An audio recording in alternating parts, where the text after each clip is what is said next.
What NIA's draft Elgar charges submitted in court say against whom? The NIA has proposed to charge all the accused under 16 sections of the law. Charges under some additional sections have been proposed against some accused in accordance with the specific rules that they are alleged to have played. The National Investigation Agency has submitted draft charges before a special court in Mumbai against 15 arrested accused and 6 absconding accused in the Elgar Parishad case. The NIA claims that all of them are active members of the banned terrorist organization Communist Party of India (Maoist) and have been involved in furthering its activities. While the Pune police, which investigated the case earlier, had included in its proposed draft an alleged conspiracy to assassinate Prime Minister Narendra Modi, the NIA has said that it was a conspiracy to attempt or cause death of public functionary but not specifically mentioned the Prime Minister. What does the submission of draft charges mean for the case and investigation? The framing of charges constitute an important stage in any criminal case. With this commence the trial against the accused. Based on the evidence submitted by the investigating agency through its charge sheet, a draft is proposed before the court. This draft mentions the allegations against the accused on the basis of the submitted evidence and the corresponding sections under which they can be charged. The court has to then choose the proposed sections for which there is prima facie evidence against the accused. Once that is done, the court reads out the charges to the accused. At this stage, the accused can plead guilty and the court can then pronounce the punishment. But if the accused plead not guilty, the charges are framed and the trial commences. The prosecution has to then prove the charges based on the testimony of witness and other evidence, while the accused have to defend themselves against those charges. So, what are the proposed charges in the Elgar Parishad case and against whom?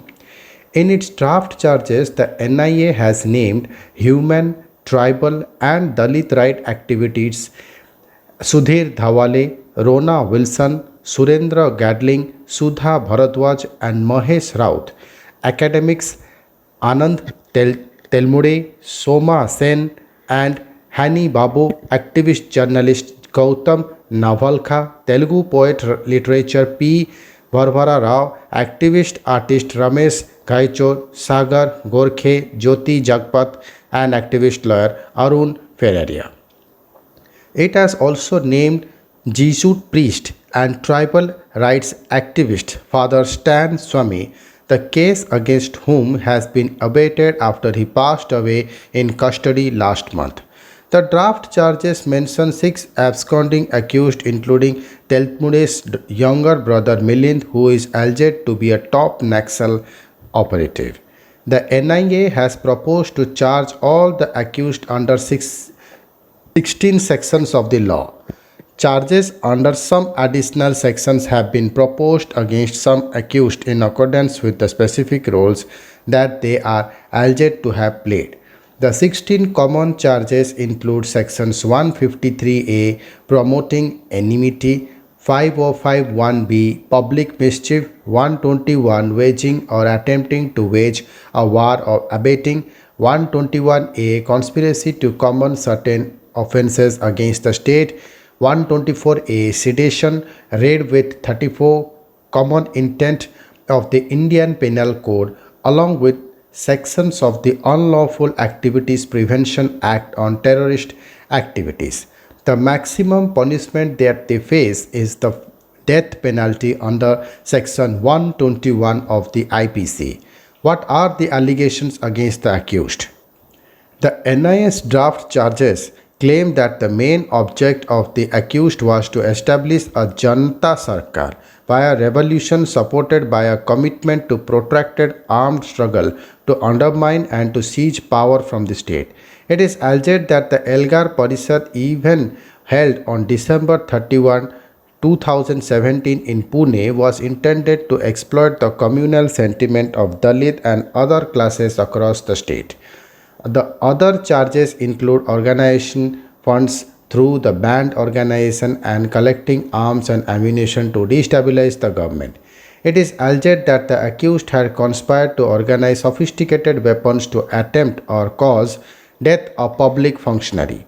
The Pune police, which investigated the case from 2018 until it was taken over by the NIA in January 2020, had also proposed draft charges in a Pune court before the case was transferred to Mumbai.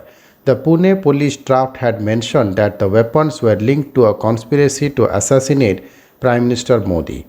So, will the allegations about targeting the Prime Minister still be part of the NIA's case? Yes, the NIA has said that while it has not included this aspect in the draft charges, it will continue to remain part of its evidence during the trial. A senior NIA official said that since the draft charge were supposed to be holistic, they did not include specific allegations like the conspiracy to target the Prime Minister. However, the sections in the NIA's draft charges remains the same as the ones that were proposed by the Pune police. The alleged conspiracy regarding the Prime Minister is linked to a letter claimed to have been seized by the Pune police from an electronic device used by Rona Wilson. The Pune police has claimed that the letter discussed a conspiracy to assassinate the Prime Minister in a Rajiv Gandhi type incident during his road show, a reference apparently to the assassination of the former Prime Minister by an LTT suicide bomber during an election campaigning in Tamil Nadu in May 1991. The Pune police filed two charge sheets. In the case before NIA took over the probe, the central agency has filed a supplementary charge sheet.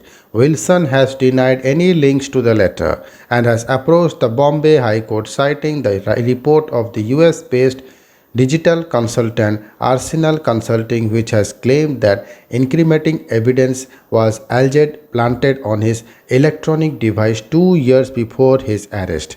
It is pending hearing. Thank you.